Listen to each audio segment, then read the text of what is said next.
Aqui, o pastor Armando Bispo é muito querido, né? Aqui na nossa cidade.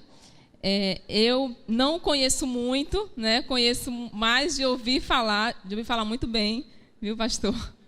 Ele coordena uma capacitação aqui que, para você conseguir se inscrever, né, Abraão? Abraão é o atual líder da minha igreja. Fica em pé, Abraão. Veio aqui nos prestigiar. Abraão não consegue se inscrever, porque quando vai lá, não tem mais vaga.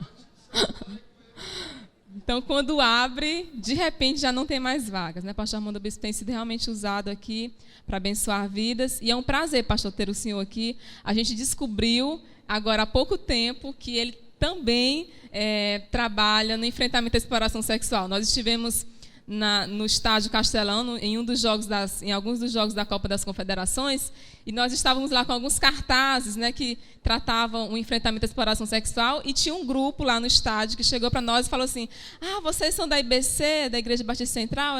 Aí nós falamos: não, nós somos na campanha, bola na rede e tudo. Aí ela falou assim: nós também estamos trabalhando no enfrentamento à exploração sexual, a gente está aqui esperando o grupo, a manifestação, o nosso pastor está lá, e a gente está aqui esperando eles chegarem, né? Então eles estavam reunidos lutando contra a exploração sexual de crianças e adolescentes também, né? Então temos muito em comum. Pastor, seja bem-vindo, já esteve conosco aqui hoje à tarde, né? Muito obrigada por ter aceito o nosso convite, tá? Eu queria convidar a Sueli, uma querida que eu conheci na Paraíba, para orar nesse momento pelo pastor Armando Bispo, uma guerreira aí que deixou a capital para servir ao Senhor no sertão, junto com o esposo, né?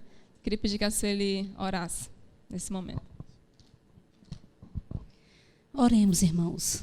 Nós queremos te louvar, Senhor, pelo privilégio que temos de estarmos na Tua presença, por experimentarmos da Tua graça, por estarmos envolvidos na Tua obra e sermos parceiros dela. Precisamos ainda mais ouvir a Tua voz nessa noite. Pedimos que o Senhor use o Teu servo com graça, com sabedoria, com autoridade, e que a palavra ministrada através dos Seus lábios encontre o nosso coração e nos confronte e transforme as nossas vidas. Em nome de Jesus, amém.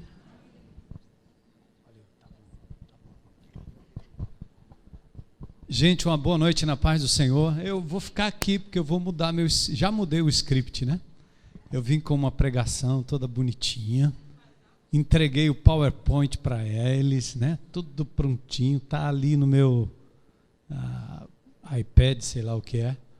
Mas não tem nada disso que eu quero falar hoje à noite. Então, é por isso que eu vou ficar aqui, quero olhar de perto para vocês e a gente papear um pouquinho, mas eu vou usar a palavra de Deus aqui com certeza. Primeiro, para dizer que é um privilégio estar aqui no meio de vocês. Eu não conhecia o movimento, a rede. De repente eu recebi esse convite, me senti super privilegiado. Eu descobri agora há pouco também que o pessoal da organização, quando acho que foi indicado o nome, disseram: esse cara nem faz parte aqui da rede, né, e tal.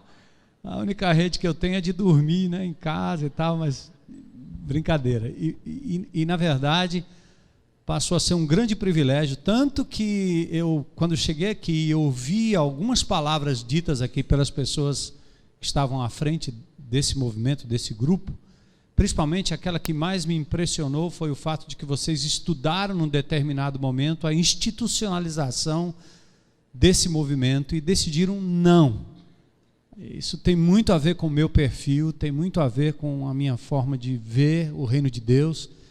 E eu fiquei muito feliz, fiquei tão feliz que eu peguei logo o telefone, comunicação rápida, eu disse: gente, por que não tem gente da nossa igreja aqui? Né? Aí eu dá um jeito, manda para cá, a gente paga o que for, tiver que pagar, manda logo. Então nós já temos alguns agentes aqui, né? Amém. Não, mas chegaram outros aí, cadê? Tem mais, isso, tem mais aí, tem uns infiltrados, né? Que chegaram. Então eu não conhecia o movimento e eu estou muito feliz em fazer parte. Tem a ver com todo um histórico também. Eu já fiz parte de alguns movimentos. Eu estava lá como ministro agora há pouco e tive a oportunidade, o privilégio de ter um homem desse no meio, né, de um movimento evangélico importante. Isso também é simbólico. obviamente, daquilo que o governo da Dilma está tentando fazer, mas eu não me furtei ao fato de perguntar a ele quais eram as reais intenções, porque eu tenho me decepcionado ao longo dos anos tentando fazer a obra do Senhor, a evangelização plena e integral. Quando a gente esbarra em políticos, a coisa anda para trás, não funciona direito. Quando a gente lida com técnicos da área social, a gente vê a coisa fluindo, há muita boa vontade. E quando a política toma conta até do meio evangélico, né, e nós temos uma meia-culpa tremenda nisso tudo, as coisas não andam direito. Então, olhar para uma instituição como essa aqui, por um movimento desse, que diz que não quer se institucionalizar para se manter livre, fluido e como um movimento, assim, ganhou meu apreço de verdade. Eu estou muito feliz de estar aqui. E eu quero falar como pastor, né? Vocês convidaram um pastor para falar sobre a ótica, talvez pastoral, da temática que é criança, sociedade e igreja. Eu sou um apaixonado por Jesus em primeiro lugar. Eu vim de uma viagem onde eu fui para um vale de oração lá na Coreia, passar uns tempos lá aprendendo a orar com os coreanos, né? E eu sou um apaixonado por Jesus, eu sou um discípulo de Jesus, é dessa forma que eu gosto de me identificar, mais do que qualquer coisa. Eu não sou um profissional do púlpito, eu não tenho títulos, não levo títulos, eu estou pastor, porque eu entendo que pastorado é uma função e não um cargo ou um privilégio qualquer. E depois do amor por Jesus, uma coisa que eu aprendi muito cedo na minha conversão, eu sou paulista, estou na Igreja Batista Central há 30 anos, mas exatamente uma das outras coisas, a segunda coisa que eu aprendi foi ter um profundo amor pela Igreja de Jesus enquanto corpo de Cristo local. E eu preciso definir isso, porque toda vez que eu falo de igreja local, o meu conceito é uma comunidade que se reúne em nome de Jesus, que estabelece uma autoridade temporal, que se manifesta através dos dons espirituais, sejam 2 ou 3 ou 4, reunidos em nome de Jesus, e a manifestação da graça e do poder de Jesus está ali. Eu creio nisso. Eu creio na igreja local. Quando nós falamos em reino de Deus, obviamente nós falamos na forma abrangente, como Deus trabalha, submetendo todas as coisas à autoridade do seu Filho. Mas é interessante como o apóstolo Paulo diz que para que isso pudesse acontecer, ele, Deus, deu Jesus à igreja. E através dela. Quando nós falamos no reino de Deus de forma abrangente, significa, obviamente, que Deus está trabalhando na igreja da Coreia e em vários lugares, em comunidades pequenas, inserindo pessoas na graça e no poder do Espírito Santo, como ele começou lá em Atos capítulo 2. Alguns utilizam a palavra reino de Deus como uma forma de dizer: eu não faço parte de comunidade nenhuma, eu não tenho um compromisso com ninguém, eu não tenho autoridade sobre a minha vida, eu sou mais eu e estou no reino. Então, esse discurso, né, ele é estranho aos meus ouvidos e à minha fé e à minha convicção. Então, quando eu venho para um contexto como esse, eu estou há 30 anos aqui, eu sou de São Paulo, me converti, eu não nasci evangélico, e era uma pessoa de esquerda, cheia de vida de lutas e protestos e tanta loucura, até que eu fui confrontado com uma pessoa que demonstrou um amor tão infinito, tão poderoso, que eu não pude resistir senão me render.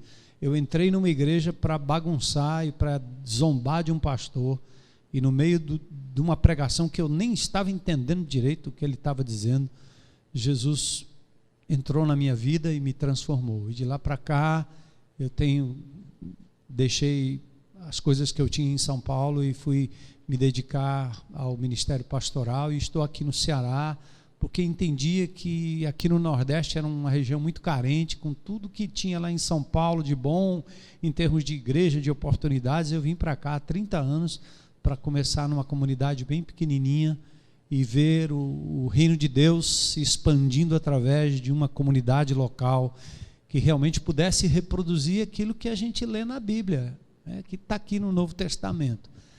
Então, falar de ação social, eu não consigo dissociar a ação social da vida da igreja.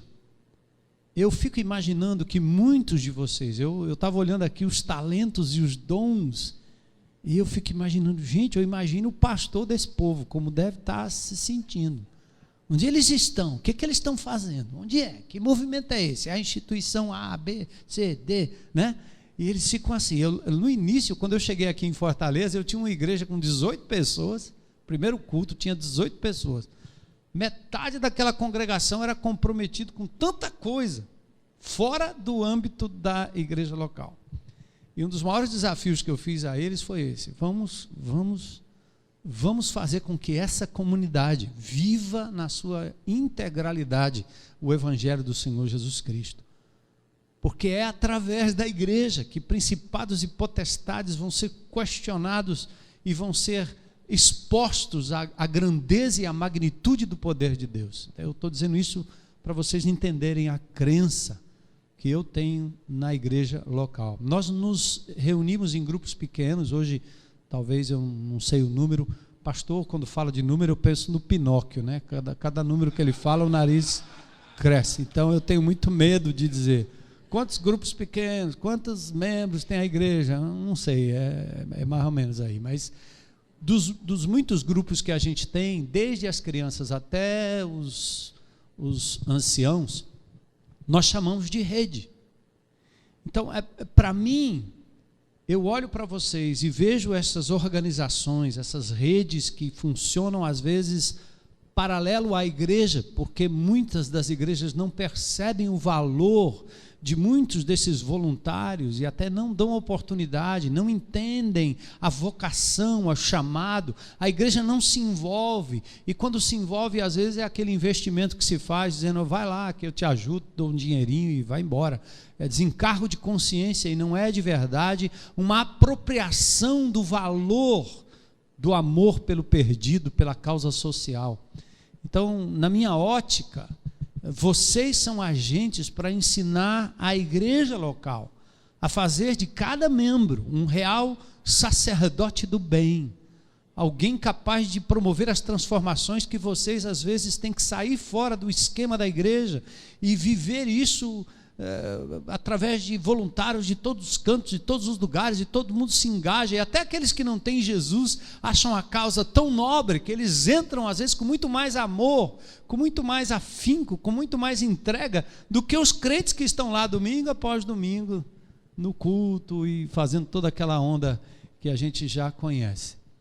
Então, para dizer assim, eu sou um aprendiz da história, vocês me motivam ainda mais.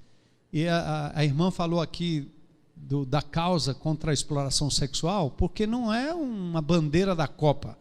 A gente comemora 10 anos que nós estamos na Beira-Mar. Se vocês forem segunda-feira à noite lá na Beira-Mar, tem um anfiteatro, nós estamos há 10 anos ali realizando cultos, há 10 anos, vendo pessoas se convertendo, drogados, prostitutas. Eu tenho uma ex-prostituta que casou com um ex-drogado, e essa menina era tão fora de sintonia de tudo, mas pela graça de Deus, né, quando minha esposa trouxe 5 meninas para morarem num lugar e a gente ajudar ao longo dos anos, 3 delas vingaram, e uma delas acabou de ter um bebezinho, e diz que eu sou o avô da criança, né? E sou mesmo.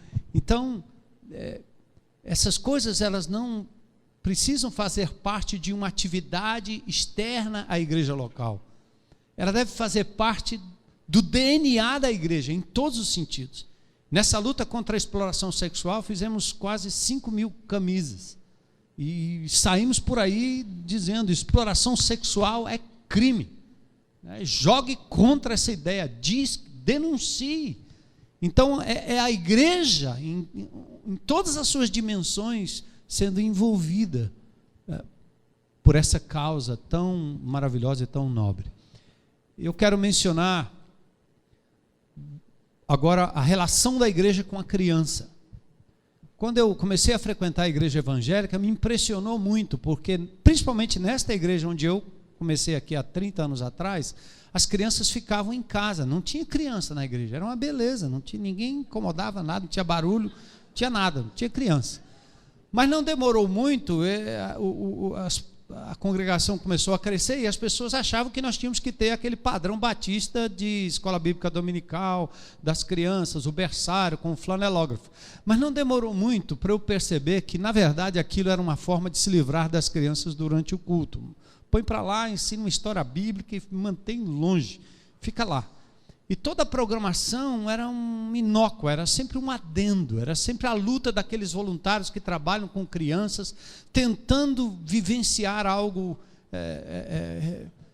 assim, de significado espiritual para a vida daquelas crianças, mas os pais sempre alienados em relação àquilo ali. E a igreja, ainda menos. Então, foi há um tempo atrás que, numa reflexão em Joel capítulo 2, que se projeta em Atos capítulo 2, que o Senhor me chamou a atenção para uma coisa. Eu disse: eu estou invertendo a ordem divina na condução da igreja de Jesus em termos da sua prioridade. E eu me lembro, na época, eu fui lá à frente e pedi perdão à comunidade, porque o programa que nós tínhamos focado na criança era, na verdade, essa escolinha de ensina a Bíblia para eles, mas era uma forma de quase se livrar daquelas crianças que atrapalhavam o culto ou coisa parecida.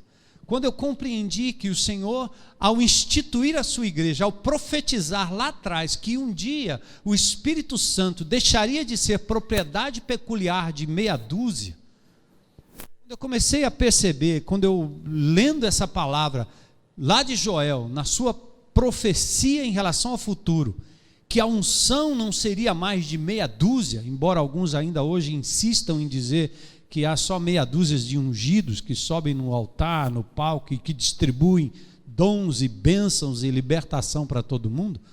Mas a Bíblia que eu leio lá no Velho Testamento já profetizou que haveria um dia em que Deus derramaria do seu Espírito profusamente sobre toda a carne. E ele diz assim: vossos seminaristas e vossos pastores e vossos ensinarão, profetizarão. Essa é outra Bíblia, porque a que eu li em Joel, que se cumpre em Atos, ele começa: vossos filhos e vossas filhas profetizarão. Ele começa pelos pequenos. Eu disse: meu Deus, como é que eu pude negligenciar isso durante tanto tempo? Não na favela. Eu sei que vocês estão logo querendo dizer: pastor, quando é que você vai para o meio da favela, para o lugar onde as crianças estão sendo exploradas? Eu estou dizendo: dá licença, eu vou ficar um pouco aqui ainda dentro da comunidade para dizer que no meio da igreja de Jesus nós estávamos negligenciando a obra das crianças, porque nós não compreendíamos, e eu não compreendia, e como pastor responsável pelo ensino na comunidade, pelo direcionamento, pelo envisionamento, eu estava negligenciando, tive que pedir perdão, porque o plano divino de redenção do universo não começava com fariseus, nem saduceus, não, começou: vossos filhos e vossas filhas profetizarão. O indicativo de que uma criança levada ao conhecimento de Jesus, possuída pelo Espírito de Deus, tem um poder de transformação igual a um ungido apostólico, reverendo, pastoral, dê o nome que você queira dar. O poder de transformação na vida de uma criança tocada pelo Espírito de Deus é uma coisa tremenda. Então, a partir daí, nós começamos a tentar, estamos ainda lutando para priorizar a criança. Então, dominicalmente, nós temos lá naquela comunidade mais de 500 crianças reunidas. E agora é o seguinte: voluntários, eu quero metade do número de crianças, de voluntários para cuidar especificamente dessas crianças. Prioridade total, não pode faltar verba nem nada, porque elas têm prioridade. Deus deu prioridade a essas crianças. E aí eu me lembro de um outro episódio que reforça um pouco mais, não só o modelo da igreja e o modelo do plano infinito, maravilhoso de Deus, da redenção, né, do universo, usando a igreja como padrão. Eu me lembro da pessoa de Jesus, de outro texto, está lá em Mateus capítulo 19. Depois de Jesus debater com os fariseus e eles estavam perguntando, e os discípulos também, sobre casamento, recasamento, toda aquela questão, dos versículos 13 a 15, tem um episódio em que Jesus agora está ministrando particularmente aos discípulos, momento precioso. Ele acabara de falar com as multidões e agora era momento de um tempo a sós com o mestre. Imagine que privilégio. E de repente, naquela hora mais profunda do ensino teológico, da doutrina, aquele momento do culto em que Jesus está particularmente lidando com os seus discípulos, lá vem meia dúzia de pais trazendo criança para que Jesus possa impor as mãos e orar por elas. Os discípulos na hora rechaçaram e disseram: sai daqui, meu, está entendendo não? Ele está pregando, ele está ensinando, cara, para nós. E nós somos os caras que fomos escolhidos. Sai fora, criança aqui não, agora não. Gente, a palavra e a resposta de Jesus naquele texto tem uma palavra ali que Jesus, assim, ele ficou irritado, ele ficou chateado, profundamente consternado com a atitude exclusivista e a atitude excludente daqueles que estavam interessados muito mais na sua própria alimentação, no seu próprio culto, no seu próprio momento com Jesus. Isso é terrível. E Jesus disse: deixai vir a mim os pequeninos. O reino de Deus é deles e de pessoas semelhantes a eles. O texto de Lucas diz que ele pega a criança no colo, ele demonstra um afeto, um cuidado, ele cura crianças, ele demonstra um carinho e um cuidado muito especial pela criança. Eu disse: como é que nós como igreja podemos negligenciar isso? Como? É prioridade do Mestre Jesus na sua vida, na sua prática, enquanto os discípulos estão aqui tentando afastar. Aliás, os discípulos cometem esse erro crasso que nós ainda cometemos. Porque Jesus, é interessante que ele atraía bandidos, só tinha gente que não presta andando ao lado dele. E ele rechaçava os conhecedores profundos do Velho Testamento, os articuladores da doutrina, dos ensinos, das Escrituras. Ele rechaçava, ele incomodava. Esses caras se acercavam a Jesus só para complicar, só para fazê-lo tropeçar. E é interessante como aí vocês têm grande razão, às vezes, quando preferem ir lá fora, preferem na iniciativa pessoal, e às vezes até diga: rapaz, não diga para ele não, que se disser para aquele pastor que eu estou fazendo isso, ele vai dizer que eu estou em pecado, que eu virei comunista, que eu estou... Sai fora, esse negócio de social, só fica pensando nisso, em dar comida para o pobre, resolver o problema de saneamento básico, não, né? Isso aí não tem a ver, isso aqui não é o reino, isso aqui não é o ganhar alma. Temos que ganhar almas para Jesus. E as próprias das almas desencarnadas nunca chegam em canto nenhum e nunca encarnam em lugar nenhum. Eu me lembrei agora, uma vez, eu tive o privilégio de estar lá num país africano. E, por uma coincidência, um ministro da ciência e tecnologia daquele país tinha vindo aqui em Fortaleza. E eu, sabendo que eu ia para aquele país, eu fui até o gabinete lá, o local lá do governo aqui, né, do Cambeba, e eu cruzei com o ministro, depois cruzei, foi com a secretária, eu e minha mulher, e a gente tentou fazer ali uma ponte de amizade, né, dizendo: estou indo lá para o seu país e tal.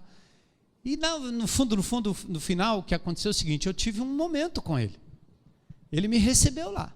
E quando ele me recebeu, a primeira pergunta, ele falou sobre o país, sobre a forma que eles estavam trabalhando no governo para valorização do seu país, que tinha sido colonizado, muitas lutas, muitas guerras.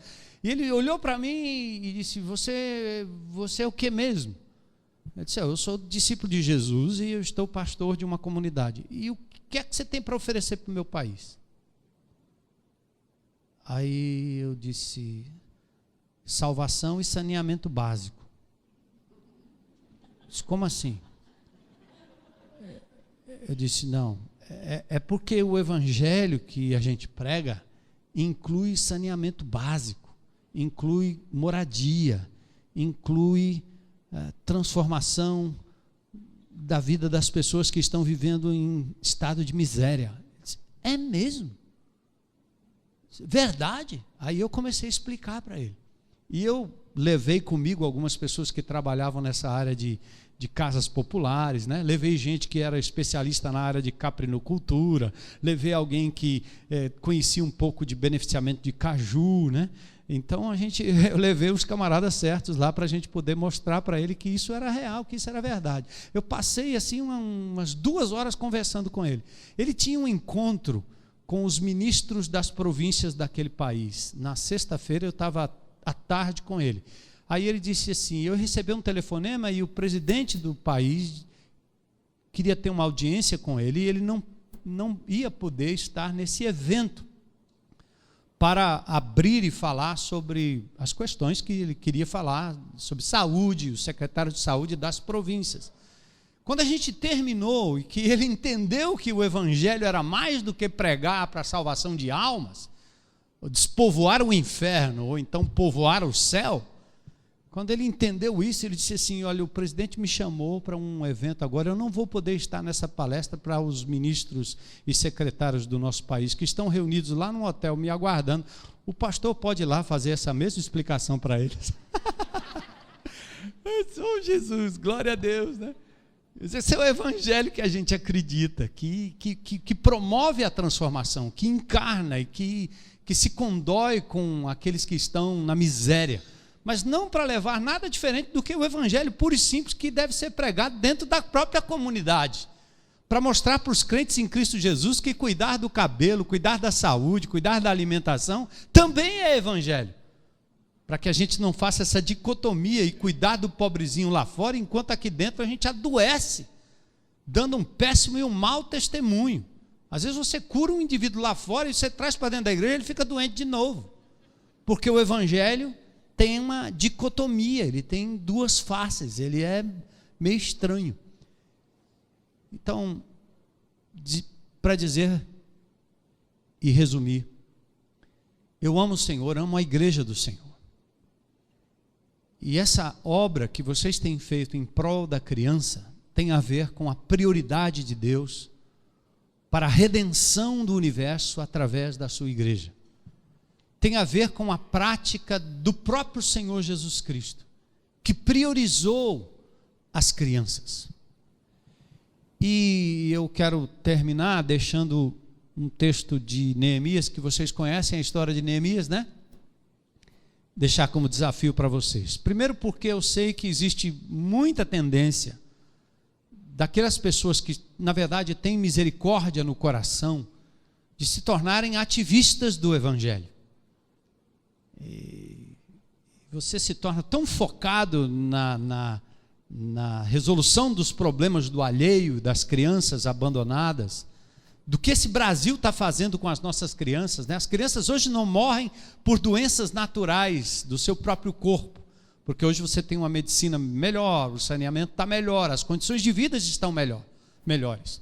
Mas as crianças estão morrendo, quase uma endemia, porque elas estão sendo mortas, é homicídio. Os índices são altíssimos, nós só perdemos para El Salvador, Venezuela, eu acho que é mais ou menos 13, a relação é para cada 100 mil crianças, 13 morrem assassinadas. Países como a América, Portugal, Itália, inclusive o Egito, a média é 0,2. Eu não vou falar disso porque vocês sabem muito mais do que eu, me dariam uma aula sobre esses índices, sobre o que está acontecendo lá fora.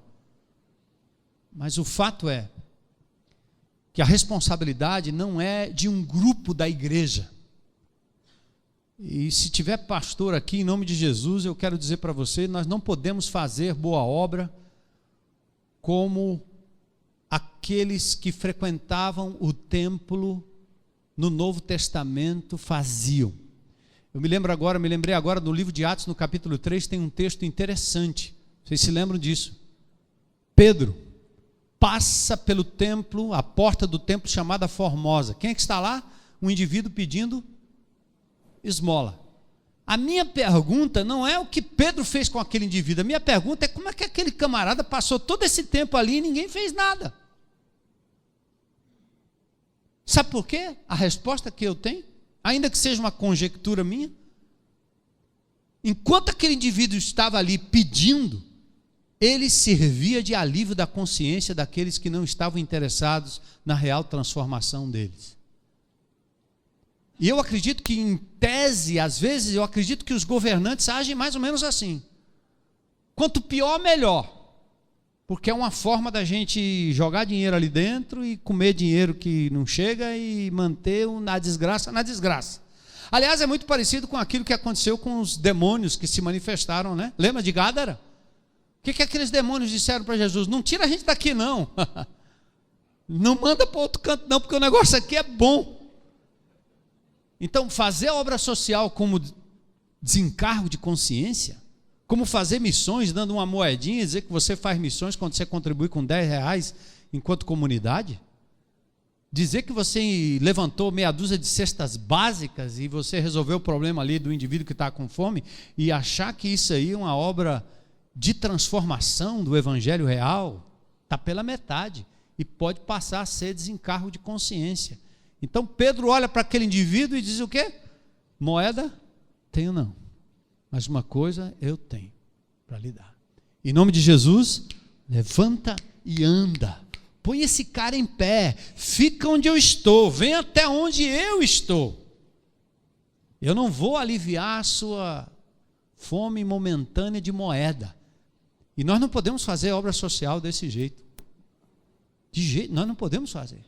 Tem que ser algo que de verdade promova a transformação na vida daquela pessoa para que ela chegue num status da imagem e semelhança de Deus, que traga dignidade e que de preferência você almeje que ela chegue onde você está. Se importa que você diminua e que ela cresça. Essa é a aplicabilidade mais real.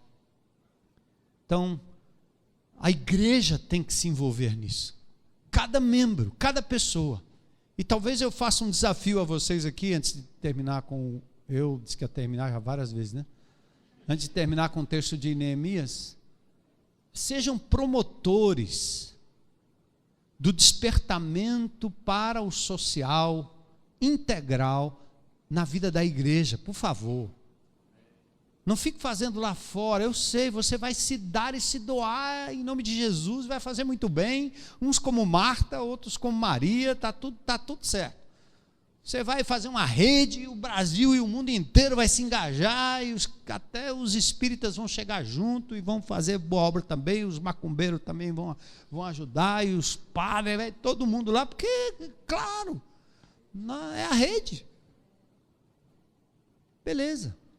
Você vai ter isso, mas olha para aquela sua comunidade, da qual você faz parte, e pensa em nome de Jesus que talvez um dos seus ministérios é despertar cada membro a ser um agente. Talvez não vão fazer com a paixão que você faz, mas que eles sejam agentes. Antigamente eu tinha um indivíduo que entrava nos presídios de Fortaleza, hoje eu perco a conta de quantos estão envolvidos em presídios.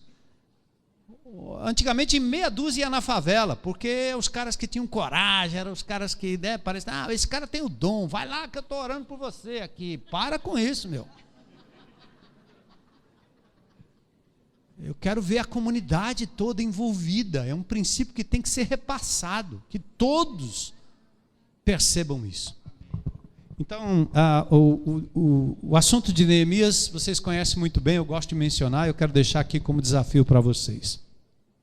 Neemias era um copeiro, experimentador de comida para o rei não morrer envenenado, certo? Jerusalém destruída por conta do seu próprio pecado, e ele na boa, na casa de veraneio do rei, de repente recebe a visita do seu irmão, ele está lá na boa, e o irmão, ele pergunta, né, como é que está o meu povo lá, como é que está o pessoal lá em Jerusalém, aquele resto que ficou lá. E Anani então dá um relatório triste. Estão em desolação. Capítulo 1 é toda a descrição do que aconteceu ali, os primeiros versículos. E o que eu acho tremendo em Neemias, duas coisas importantes. Ponto 1, ele não era construtor de coisa nenhuma. Ele não tinha habilidade natural para aquilo. O negócio dele era outro, ele era treinado para outra coisa. Mas o que achei interessante é a sensibilidade de Neemias, que talvez seja uma forma de você também abençoar a sua comunidade, ajudando a torná-los sensíveis como Neemias foi sensível. Para de receber notícia de desgraça e continuar completamente alheio, como se aquilo fosse normal. Então Neemias ouviu,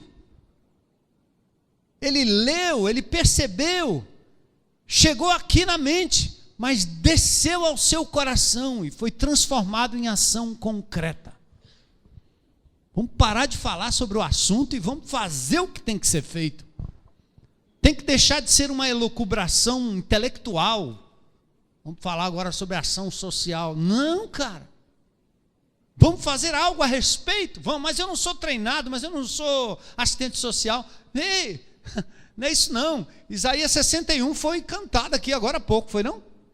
O Espírito do Senhor está sobre mim, aquela unção era profetizada em Jesus, cumprido nele lá na sinagoga, mas ele deixou o seu Espírito em cada um de nós, sobre filhos e filhas, jovens, velhos, servos e servas, todos, para que tudo aquilo que vem em termos de restauração no restante daqueles versos pudesse ser cumprido de verdade. Eu acredito, através de pessoas que não têm treinamento para coisa nenhuma, mas têm misericórdia de Deus, amor de Deus, poder de Deus, unção de Deus e presença do Espírito de Deus.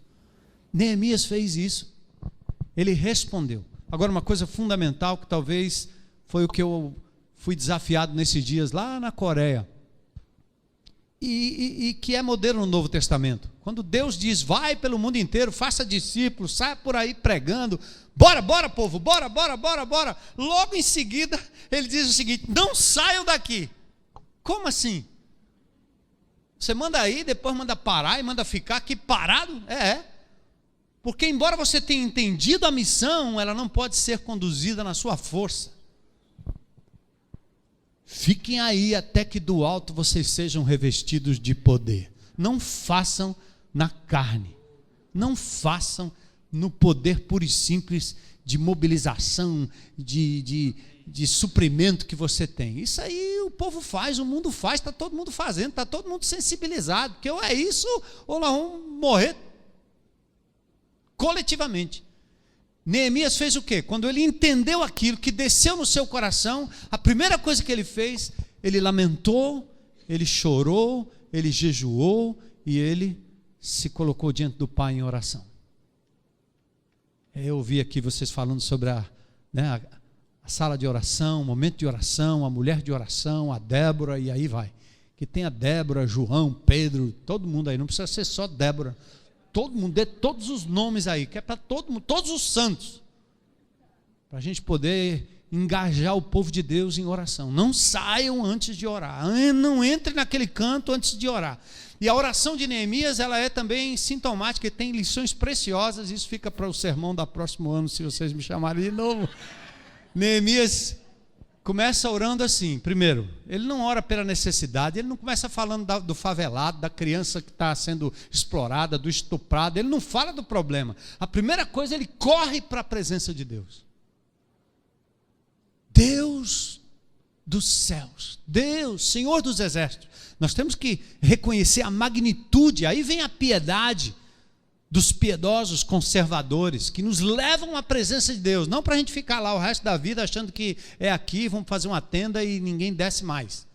Nossas igrejas são transformadas nisso, nós adoramos, aleluia, cantamos um bocado de coisa, vamos para casa, nos isolamos e voltamos no domingo, e passamos pelas pessoas como sacerdote, como levita, e não damos a mínima, porque num certo sentido nós nos alimentamos daquela desgraça, porque são pecadores, são desgraçados, merece cadeia mesmo, é matéria de sermão para o pastor. Não sejais como aqueles pecadores. Se não tivesse pecadores lá fora tão desgraçado, eu não teria nem como mostrar para vocês qual é o padrão de santidade. Então, mantém os caras aí pecadores, e longe deles. Foge, sai deles. O que isso causa? Uma alienação total. Neemias orou ao Senhor, Deus dos céus. Outra coisa que ele fez, impressionante, ele disse: nós pecamos. Assuma a meia culpa. O que está acontecendo nesse país é culpa nossa. É culpa nossa. Outro dia eu estive num ministério aí, os caras falaram: pastor, vem cá para falar contra a PEC 37, nós precisamos da sua ajuda e a ajuda dos pastores. Eu me levantei e disse para eles, eu disse: sabe por que a PEC 37 é importante?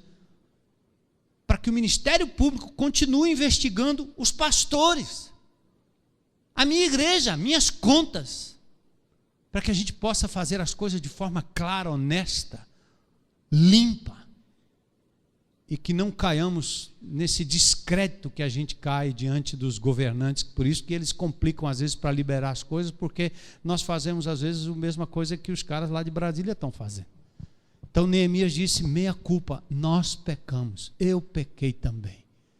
E depois ele invoca o Senhor dizendo: faça pelo teu nome, faça para a tua glória, não é para a minha glória.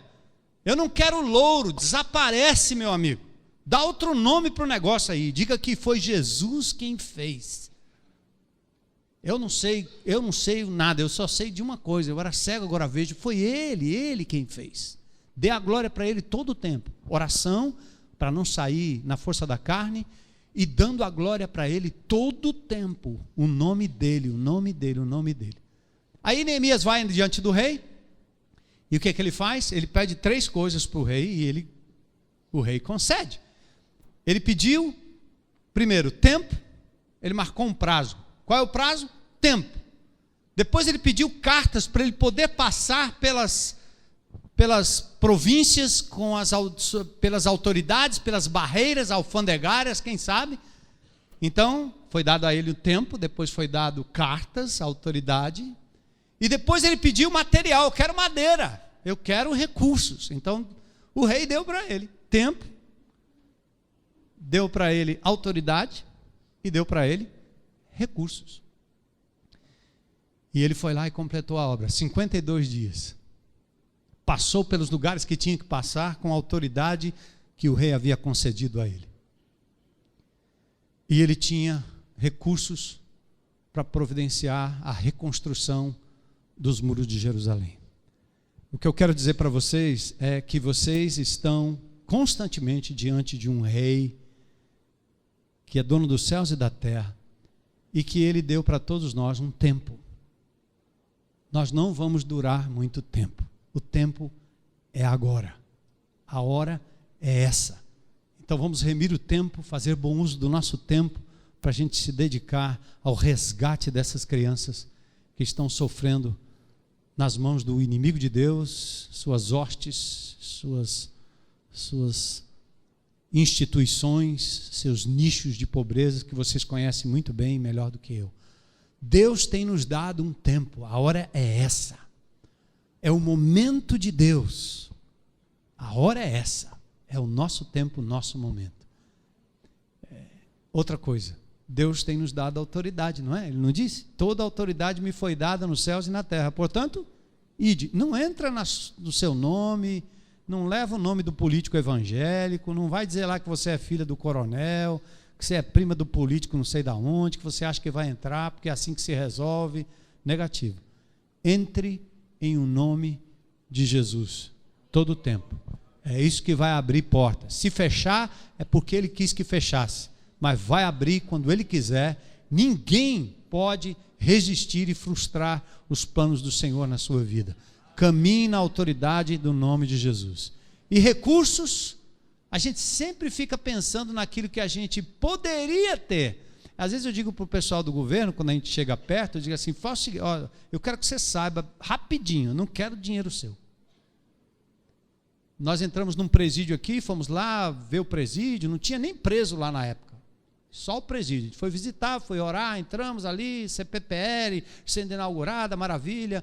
Aí a capitã Keidna, na época, que estava designada para cuidar daquele ali, disse: pastor, só tem um problema, nós nós estamos aqui lutando para ver se a gente consegue colocar aqui um jardinzinho, a gente está precisando também de um computador, queremos colocar um sistema de som, mas isso aí está complicado, só tem aqui o concreto, não sei o quê. Eu disse, minha irmã, não tem problema.